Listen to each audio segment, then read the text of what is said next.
నమస్కారం కిరణ్ టీవీ ప్రేక్షకులకి స్వాగతం. ప్రస్తుతం మనతో పాటు ఉన్నారు ప్రముఖ ఆధ్యాత్మికవేత్త, జ్యోతిష పండితులు, వాస్తు నిపుణులు, అమ్మవారి ఉపాసకులు నానాజీ పట్నాయక్ గారు. నమస్కారం గురుగారు. శ్రీమాత్రే నమః. గురుగారు, జూలై నెలలో ద్వాదశ రాశుల వారికి ఏ విధంగా ఉంది గురుగారు? ఎలాంటి జాగ్రత్తలు పాటించాలి గురుగారు? నెల మొత్తం కూడా యోగించాలి అంటే ఏ అమ్మవారిని ఆరాధించాలి, ఏ అయ్యవారిని ఆరాధించాలి? మా ప్రేక్షకుల కోసం ఒక్కసారి మీ మాటల్లో తెలియజేయండి. అనుకూలించే తేదీలు ఏంటి, ప్రతికూలించే తేదీలు ఏంటి గురుగారు? మా కోసం తెలియజేయండి గురుగారు. దీనికంటే ముందుగా అసలు గ్రహస్థితి ఎలా ఉందో చూసుకోవాలి. కుంభంలో రాహువు, మీనంలో శని, అవును, వృషభ రాశిలో శుక్రుడు ఉన్నాడు. అదేవిధంగా మిథునంలో రవి గురువులు కలిసి ఉండి 15వ తేదీ నుంచి రవి 16వ తేదీ ఆల్మోస్ట్ 15 మధ్యాహ్నం 16వ తేదీ నుంచి కర్కాటకంలోకి ఎంటర్ అవుతారు. అలాగే కర్కాటకంలో బుధుడు, సింహరాశిలో కుజుడు, కేతువు. ఈ యొక్క చంద్రుడు 1వ తేదీ నుంచి మొత్తం మనకి కర్కాటకం వరకు ఈ యొక్క 30 రోజులు సంచారం అనేటువంటిది జరుగుతుంది. ఈ మాసం 31 రోజులు, జూలై మాసం కాబట్టి. గురుగారు, సింహరాశి వారికి ఏ విధంగా ఉంది గురుగారు? మా ప్రేక్షకుల కోసం ఒక్కసారి తెలియజేయండి గురుగారు. తప్పకుండా అమ్మ. సింహం వారికి ప్రస్తుతం ఉన్నటువంటి గ్రహస్థితిలో లగ్నంలో కుజుడు, కేతువు. ఇది ఎలా అంటే కొంచెం శారీరకమైనటువంటి విషయాల్లో కొంత ఏదో తెలియని స్ట్రెస్ ఇస్తూ ఉంటుంది. అది ఎలా అంటే రెండు అగ్నితత్వ గ్రహాలు అగ్నితత్వ రాసుల్లో సంచరించేటప్పుడు స్త్రీలకు ముఖ్యంగా వాళ్ళు ఏదైనా వంటవి చేసుకునేటప్పుడు చేయి కాలడం లాంటివి, వేడి వల్ల ఇబ్బంది పడడం లాంటివి ఇట్లాంటివి ఉంటూ ఉంటాయి. లేదా ఓవర్ హీట్ అవ్వడం, లేకపోతే కొన్ని దీక్షలు తీసుకోవడం వల్ల సరైన సమయానికి నిద్రాహారాలు లేకపోవడం వల్ల కృషించడం ఇట్లాంటివి ఉంటూ ఉంటాయి. దీనికి ఏంటంటే ఏదైనా ఒక శివాలయంలో అభిషేకం చేయించుకోవడము, లేకపోతే గణపతి ఆరాధన, లేకపోతే గణపతి హోమము, సుబ్రహ్మణ్య స్వామి హోమం, ఇట్లాంటి వాటి వల్ల ఇబ్బంది ఉండదు. కొంచెం ఏదైనా హెల్త్ కొంచెం చూసుకోవాలి వీళ్ళు. అలాగే వీళ్ళకి ఇంపోర్ట్ ఎక్స్పోర్ట్ మూలంగా ధనయోగం ఉంటుంది. మరియు మరొక విషయం ఏంటంటే ఈ సప్తమ స్థానంలో రాహు ఉన్నందుకు వివాహ నిర్ణయాలు, వివాహ సంబంధాలు ఏదైనా చూసుకునేటప్పుడు పర్టికులర్గా వీళ్ళు విదేశీ సంబంధాలు చూసుకోవడం మంచిది. మరియు పేరు ప్రఖ్యాతుల స్థాయి ప్రమోషన్స్ కోసం చేసే ప్రయత్నాలు కూడా ఫలిస్తాయి సింహం వారికి కనుక చూసుకున్నట్లయితే. మరియు ఇంకొక విషయం ఏంటంటే ఇక్కడ 3వ అధిపతి దశమ స్థానంలో ఉన్నందుకు బ్యాంకింగ్ రంగాల్లో ప్రయత్నం చేసేటువంటి వారికి ఉద్యోగం విషయంలో, ఫ్యాషను, బ్యాంకింగు ఇట్లాంటి వాటిలో ప్రయత్నం చేయడానికి బాగుంటుంది. అదేవిధంగా కాస్త విదేశాలకి వెళ్ళి అక్కడ ఏదైనా ఉద్యోగ ప్రయత్నాలు చేయడానికి కూడా సప్తమంలో రాహు ఉన్నాడు కాబట్టి బాగుంటుంది. కాకపోతే తెలియని ఒక వైరాగ్యం, తెలియని ఒక డిసప్పాయింట్మెంట్, అయ్యో ఇలా అవుతుంది ఏంటి అనుకోవడం, ఇటువంటివి ఎక్కువగా జరుగుతూ ఉంటాయి. బికాజ్ ఆఫ్ లగ్నంలో వైరాగ్యానికి కారకుడు కేతు ఉన్నందుకు. ఓకే.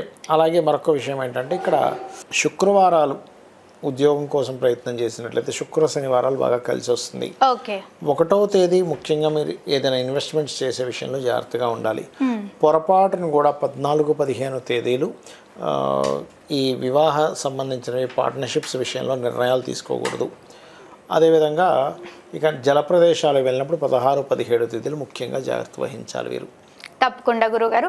మళ్ళీ అన్నీ సక్రమంగా ఉండాలి అంటే ఏ అమ్మవారిని కానీ ఏ అయ్యవారిని కానీ పూజించాలి, ఆరాధించాలి గురుగారు? వీళ్ళు ఎక్కువగా అమ్మవారి ఆరాధన, దక్షిణామూర్తి యొక్క ఆరాధన, సూర్య ఆరాధన చేయడం చాలా చక్కటి ఫలితాలు ఇస్తుంది వీరికి. అలాగే గోవులకి గ్రాసము తినిపించడము, ఇంకా వీలైతే గోవులకి క్యారెట్స్ మరియు గ్రాసము తినిపించడం చేసినట్లయితే బాగుంటుంది. ఎర్రటి పుష్పాలతో స్వామివారిని అర్చించడం చాలా చక్కటి ఫలితాలు. గురుగారు, జాతకం తెలియనప్పుడు లేదా రాసులు తెలియనప్పుడు ఇవే చూసుకోవాలా లేదా పర్సనల్ చార్ట్ ఏమైనా చూసుకోమంటారా? ఒకటమ్మా, పర్సనల్ చార్ట్ చూసుకోవడం అంటే వాళ్ళకి డేట్ ఆఫ్ బర్త్ ఉండాలి. అవును. తెలీదు అన్నప్పుడు ఏంటంటే వాళ్ళ పేరు మీద చూసుకుంటారు. పేరు మీద చూసుకునేది ఒక 10 to 15% మాత్రమే పనిచేస్తుంది. ఈ గోచారం అనేటువంటిది మాత్రం, గోచారం కూడా 10 to 15%. పర్సనల్ చార్ట్ ఎక్కువగా పనిచేస్తుంది ఎప్పుడు కూడా. అంటే మీరు పుట్టినప్పుడు ఉన్నటువంటి సమయం, ఏ సమయంలో పుట్టారు, అప్పుడు ఏ లగ్నం గడుస్తుంది, ఏ నక్షత్రంలో పుట్టారు, దాన్ని బట్టి ఏ మహాదశతో మీ లైఫ్ ప్రారంభమైంది, నవగ్రహాల్లో కూడా ఏ గ్రహం ఎక్కడ ఎలా ఉంది. ఇప్పుడు ఉదాహరణకి వాళ్ళు ఎదగలేకపోతున్నారు, లగ్నం బలహీనంగా ఉంది, లగ్నాన్ని ఎలా దాన్ని స్ట్రెంగ్తన్ చేసుకోవాలి. ఇప్పుడు ఎంత ప్రయత్నించినా ధనపరంగా ఇబ్బంది వస్తుంది. ధనాధిపతి ఎలా ఉన్నాడు, శుక్రుడు ఎలా ఉన్నాడు, అది చూసుకోవాలి.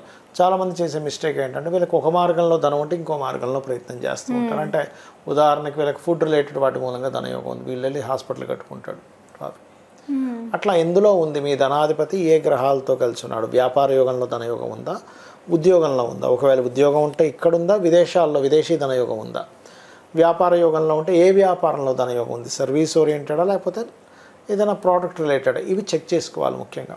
అలాగే మరి కొంతమందితో కలవడం వల్ల ఇబ్బంది వస్తుంది. అది అన్నదమ్ములతో కావచ్చు, లేకపోతే అలా అన్నదమ్ములతో కొంతమందికి ఇబ్బంది ఉంటుంది. ఎందుకు ఉంది అలా ఉన్నప్పుడు దానికి రెమెడీ ఏం చేసుకోవాలి? వాళ్ళ ప్రయత్నాలు సక్సెస్ అవ్వవు, ఏది మొదలుపెట్టినా ఆగిపోతుంది అంటూ ఉంటారు. అలాంటి మూడో అధిపతి ఎలా ఉన్నాడు, మూడులో ఉండే గ్రహాలు ఎలా ఉన్నాయంటే ప్రయత్న స్థానం, సిబ్లింగ్ హౌస్ అంట. అది చెక్ చేసుకొని దానికి పరిహారాలు చేసుకుంటే ప్రయత్నం సిద్ధిస్తుంది. మరి కొంతమందికి ఎప్పుడు గృహం కొన్నా ఇబ్బంది వస్తూ ఉంటుంది, ఎందుకంటే చతుర్థ భావం పాడవుతుంది.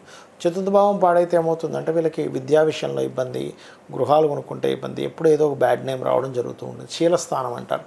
అలాంటప్పుడు చతుర్థాధిపతి మహాదశలు నడుస్తున్నాయి. ఇది ఒక్కోసారి హెల్త్ని కూడా ఇబ్బందిస్తుంటుంది, ఎందుకంటే ఇమ్యూనిటీకి వ్యయస్థానం కాబట్టి. చతుర్థాధిపతికి సంబంధించిన దానం ఇవ్వడము, చతుర్థాధిపతి ఎవరో తెలుసుకుని దానికి ఆ రకంగా మెలగడం చేస్తూ ఉండాలి. ఇది తల్లితో ఉండేటువంటి రిలేషన్ కూడా చెప్తూ ఉంటుంది. వాహనాల మీద వెళ్ళేటప్పుడు 4-8 కనెక్టివిటీ వచ్చింది, వాహన ప్రమాదాలు, ఆ దశలను ఏమైనా నడుస్తున్నాయా, ఆ సమయంలో కొంత జాగ్రత్తగా ఉండడం చేస్తూ ఉండాలి. ఎప్పుడు కూడా గ్రహం ఏంటంటే మనం ఏదైనా రాంగ్ స్టెప్ వేస్తున్నాం చూసుకోండి, అప్పుడే ఎఫెక్ట్ ఇస్తుంది. కానీ నేను రైట్ స్టెప్లో ఉండాలి, నేను ఎక్కడ కూడా ఇది అవ్వకూడదని జాగ్రత్తగా భగవంతు ఆరాధన చేసుకుంటూ వెళ్తున్నట్లయితే అక్కడ గ్రహం కూడా ఆటోమేటిక్గా అది దాని ప్రభావం తగ్గించుకుంటుంది. అలాగే చాలామంది రైట్ టైంలో కొన్ని పనులు చేయరు. అంటే ఎలాగా అంటే వివాహం చేసుకోకూడని సమయంలో చేసుకుంటారు, వివాహానికి మంచి గోచారం ఉన్నప్పుడు చేసుకోరు. ఎప్పుడు కూడా వివాహ సమయం అనేది ప్రతి ఒక్కరికి 3 నుంచి 5 సార్లు వస్తుంది. ఏ ఇయర్లో ఏ మంత్స్లో ఎక్కువగా ఉంది చూసుకుని ఆ మంత్స్లో ఏ పార్ట్నర్తో మీరు వివాహం, అంటే ఎవరితో మీరు వివాహం చేసుకుంటే మీ మైండ్ సెట్లు కలుస్తాయి చూసుకోవాలి. ఇంకోటి ఏంటంటే వివాహ పొంతనలో కూడా 36 పాయింట్లకి 18 వచ్చేసాయని చూసుకుంటారు. అది ఓన్లీ జస్ట్ బేసిక్ వరకే. నక్షత్రాధిపతులు, రాస్యాధిపతులు, ఆకర్షణ ఇచ్చేటువంటి గ్రహాలు, బుద్ధికారకుడు, మనస్కారకుడు, జీవకారకుడు, కర్మకారకుడు, కాలమోక్షకారకులు అయినటువంటి రావుకేతువులు ఇవి ఎలా కలిసాయో చూసుకోవాలి. అప్పుడే వీళ్ళకి ఇద్దరి మధ్యన అవగాహన, నమ్మకం అనేటువంటిది పెరుగుతుంది.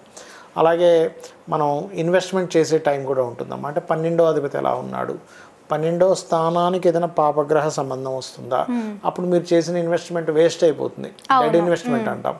లేదా ఒక్కొక్కసారి 12వ అధిపతి బాగున్నాడు, కొంతమంది చూడండి 4 లక్షలు పెట్టి కొన్నారండి అసలు ఒకప్పుడు, ఇప్పుడు అసలు అది ₹1 కోటి అయిపోయింది అంటారు. అంటే ఇన్వెస్ట్మెంట్ బాగా కలిసి వచ్చే టైంలో ఇన్వెస్ట్మెంట్ చేయాలి. జ్యోతిషాస్త్రంలో ఇవన్నీ ఉంటాయి, ఇవన్నీ కూడా. అలాగే ఒక్కోసారి తండ్రి గారి ఆస్తి వీళ్ళు ఉంచుకోకూడదు. 12వ అధిపతి కనుక పాడేటంటే తండ్రి ఆస్తి ఈ అబ్బాయి పేరు మీద కానీ అమ్మాయి పేరు పెట్టుకోకూడదు, అది అమ్మేసి కూడా కొనుక్కోవాలి అదే మనీతో. కానీ యాజ్ ఇట్ ఈజ్ భూమి ఉంచుకోకూడదు.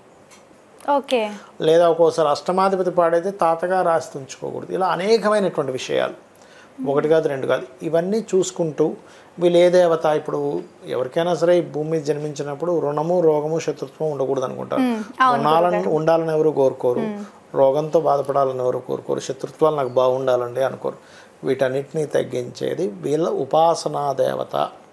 అంటే పంచమాధిపతి ఎలా ఉన్నాడు, చాలామంది తెలియక పంచమాధిపతి పాడైపోయినా ఆ రింగ్ పెట్టుకుంటారు. అసలు ఏ రత్నం ధరించాలి, రత్నం వల్లే మొత్తం కోటీశ్వరులు అయిపోతారు అనుకోకూడదు, జస్ట్ సపోర్ట్ పనిచేస్తుంది. ఆ రకంగా చేసుకుంటూ వెళ్ళినట్లయితే అన్ని విధాలా బాగుంటుంది వీరికి. తప్పకుండా గురుగారు, ఎన్నో రాసుల గురించి మా కోసం, మా ప్రేక్షకుల కోసం తెలియజేసినందుకు ధన్యవాదాలు. శ్రీమాత్రే నమః. చూసారు కదా, మా వీడియో మీకు నచ్చినట్టయితే లైక్ చేయండి, షేర్ చేయండి, మా ఛానల్ని సబ్స్క్రైబ్ చేసుకోండి. గురుగారిని కలవాలి, మరిన్ని వివరాలు తెలుసుకోవాలి అనుకుంటే వీడియోలో స్క్రోల్ అవుతున్న నెంబర్ని కాంటాక్ట్ అవ్వండి. ధన్యవాదాలు.